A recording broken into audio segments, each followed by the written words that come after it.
One, two, three.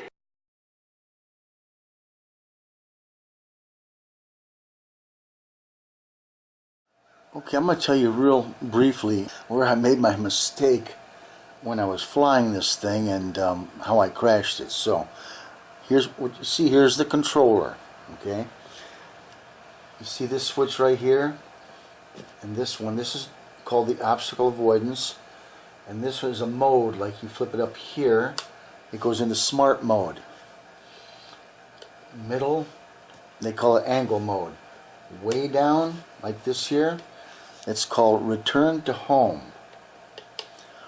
My mistake was I had it in smart mode like that, and that means that the Intel RealSense is on, obstacle avoidance was on, that's actually down here, and so I wanted to bring it back home. So what I did is I flipped this lever here. This makes it go forward, out, and back to you. Well, when it's in the smart mode with the obstacle avoidance on and the RealSense is working, which it was, don't pull this back like that, because the Intel RealSense will not detect things behind it. All I had to do was flip this switch down to return to home, and I failed to do that. So there you go. It was pilot error. And I crashed into a tree.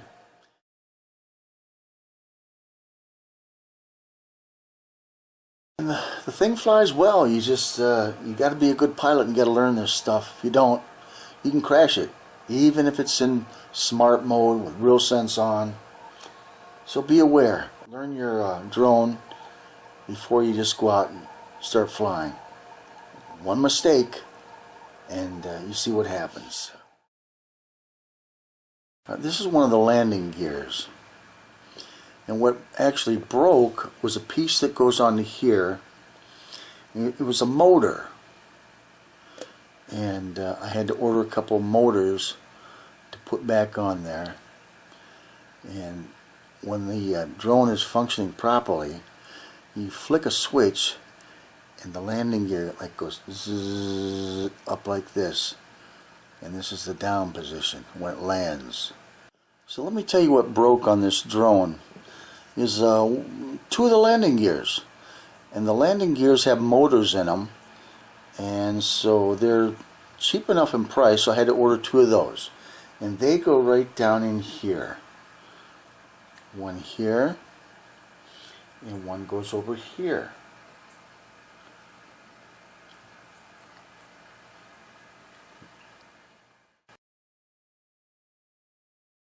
So when everything is said and done, and I put this baby back together, this is the bottom part of the shell, fuselage, and that's going to go on here, like so.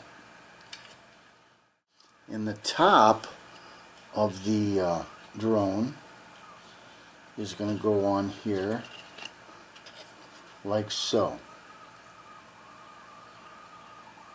Okay. I made a video last week about how not to crash your drone.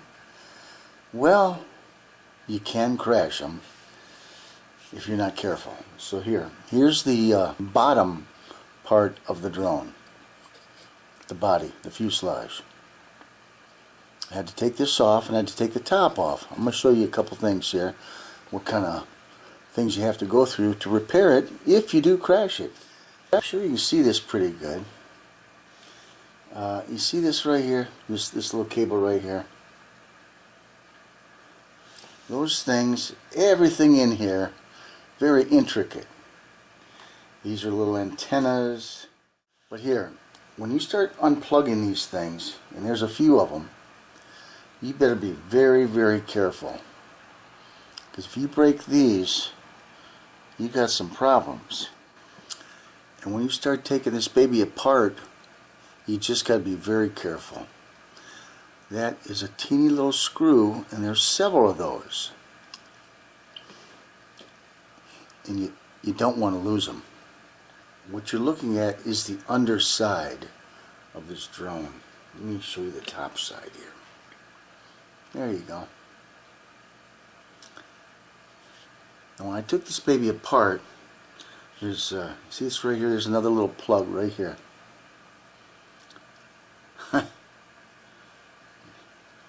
There's a few of those I had to take out. You see it pretty good. It's really hard to point out where I took them out at, but those things you really have to be careful when you take them out. Right here, a little plug goes right in here. Very delicate. You can see it's pretty intricate. Right? Back in this hole right there, that's where the battery goes. This is the top of the drone.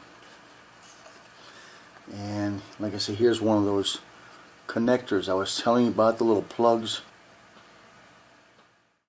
This is called the RealSense module.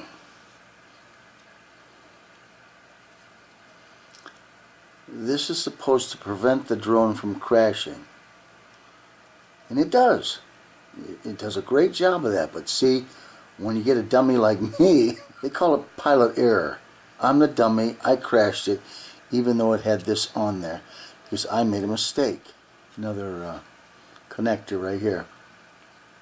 Right there. Okay. When you take this baby apart, you better mark things. See that little black spot there? Had to mark it, just to make sure everything goes back together right. You better have the right tools when you take this apart. These are special hex head keys. I don't remember the size right offhand, but they're metric. You gotta have those. You gotta have these special hex keys in order to get this baby apart without stripping the screws.